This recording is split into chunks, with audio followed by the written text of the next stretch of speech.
Hello and welcome to a CBK gaming video. Join us as we discuss and review Curators by Worldshapers.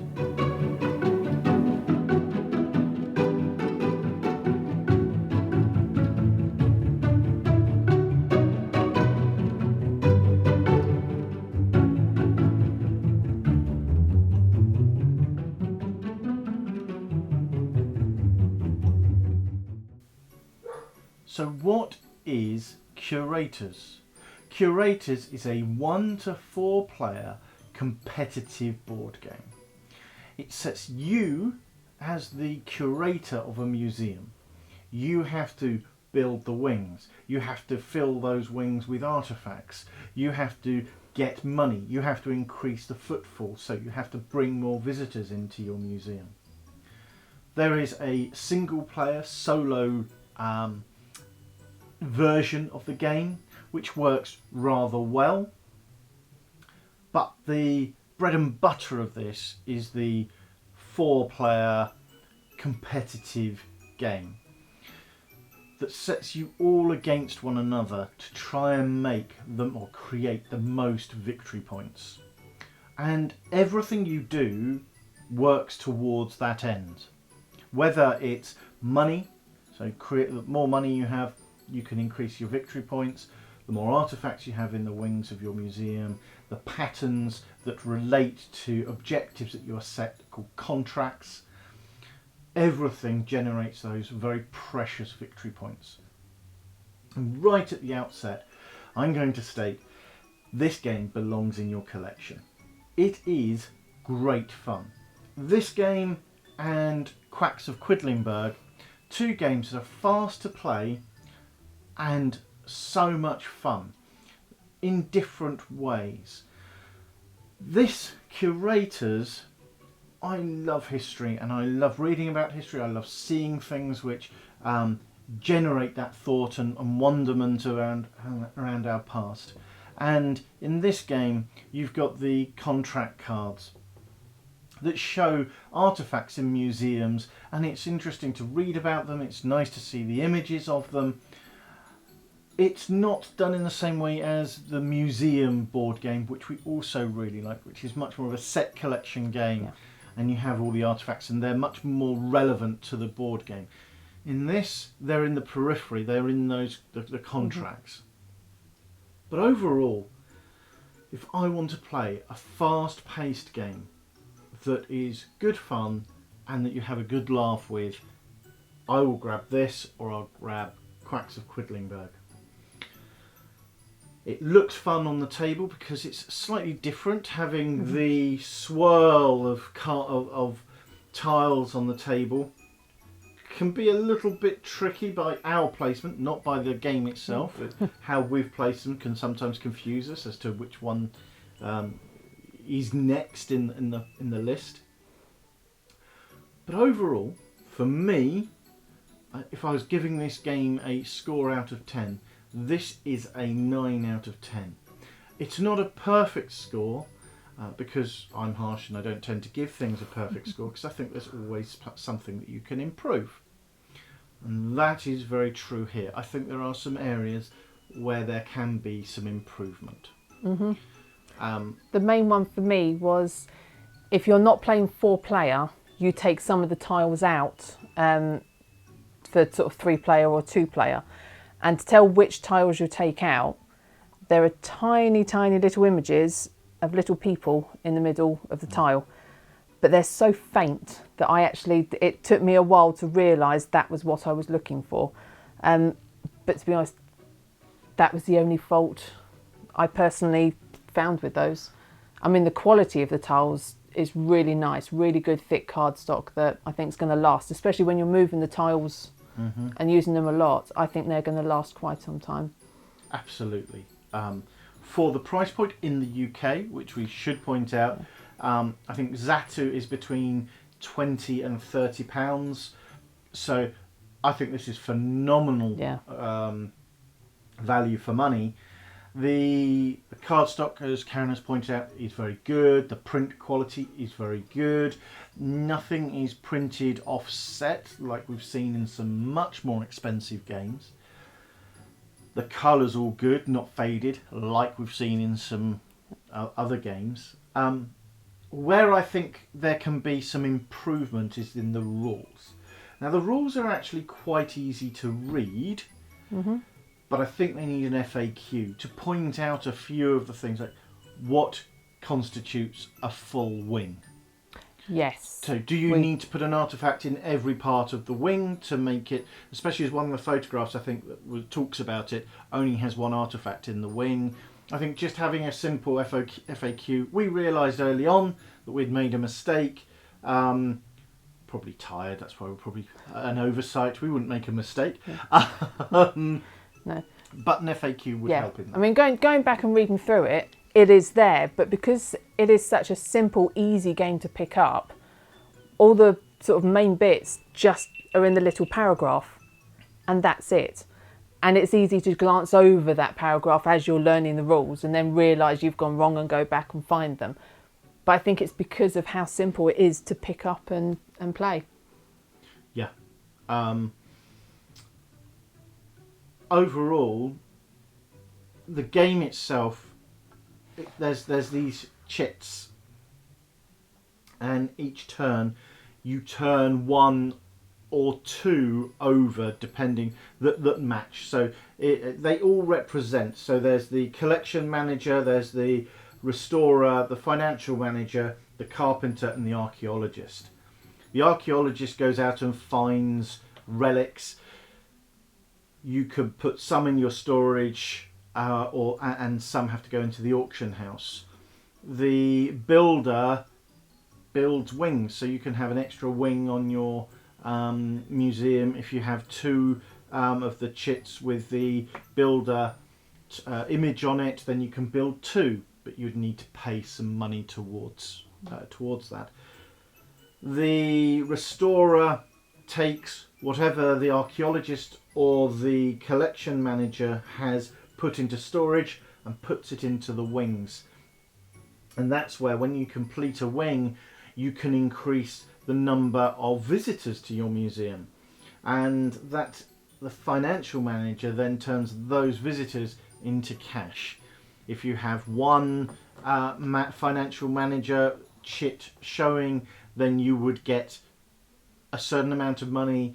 If you have two showing, then you would double that money, and it's dependent. So if you had one visitor, it would be $1,000. So if you had two, then you'd get two financial managers, then you'd get $2,000. That's how you get money to then progress through either going to the auction house and buying artifacts, or paying for the extra wings to be built on your museum.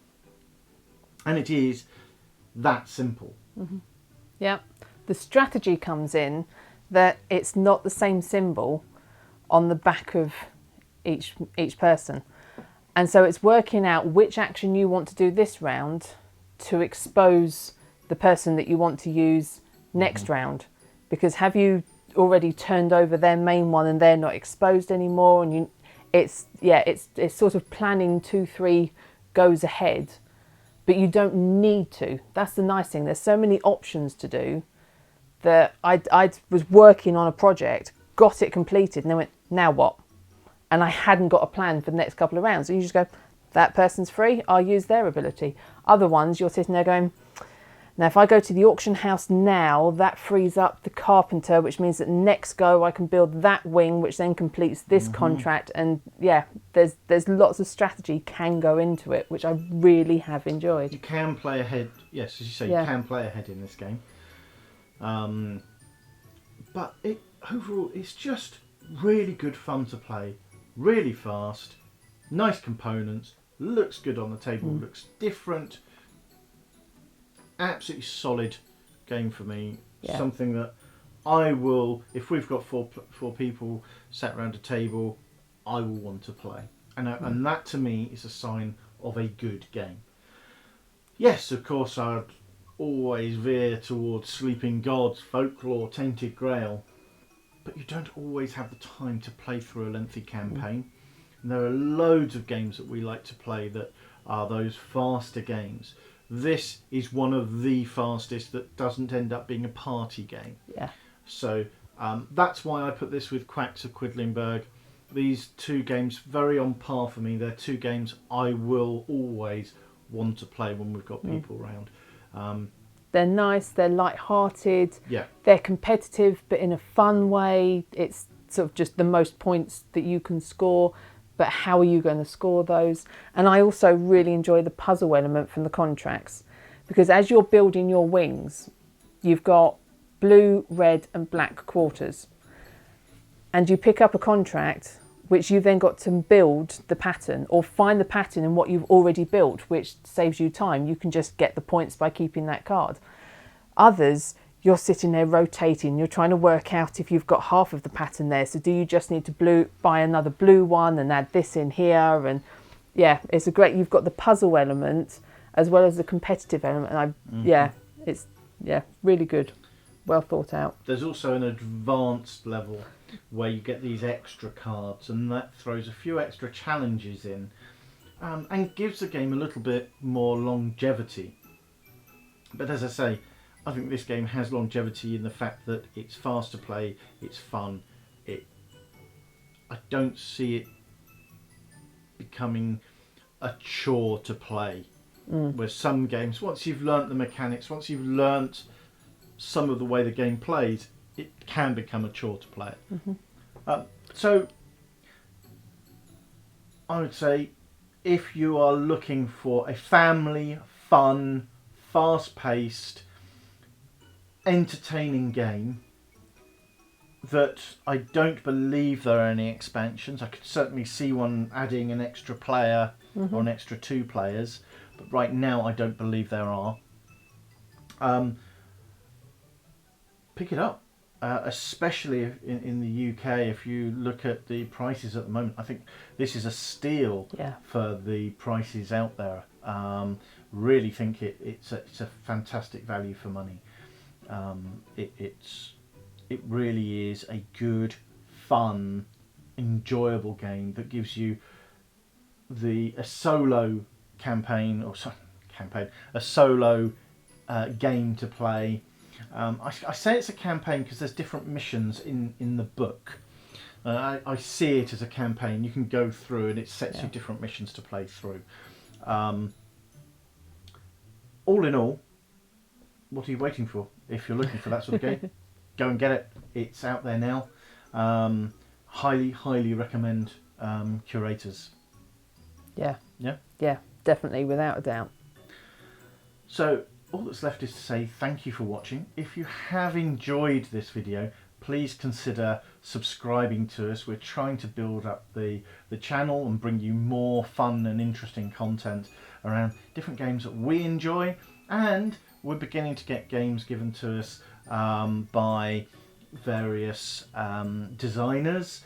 This is actually one of them, so they actually came, we saw them post, I think, on Facebook, and we said it's something that we're very passionate about, history. We would really like to review their game. Taken a bit longer than I wanted to on this, just simply because a couple of things happening in real life. But this getting these games, being able to bring those to an audience is absolutely fantastic. We want to do more of that. We want to look at some other games. We've got another one I'm really looking forward to doing, and it's just been successfully funded, or reached its funding goal. It's still open, and that's Orange Shall Prevail. Orange Shall Overcome. Ooh, I've forgotten the name. How embarrassing is that? The name and a link to it will be in the details below. We're going to be getting a prototype copy of that, and we will be filming that and bringing you a review of a game set in World War II, where you are members of the Dutch resistance. And I really like the idea of this game, a cooperative game in which you're trying to overcome the Nazi invaders of Holland, and I think that's I'm really looking forward to that. It's going to be a really good game. So thank you for your time, and we look forward to bringing you some further videos with less of a gap between them than there's been recently. The next video after this is going to be Descent: Legends of the Dark. We've finished it. We're just finishing up the editing, and that'll be out next week. So thank you very much, and speak to you on our next video. Bye. Bye.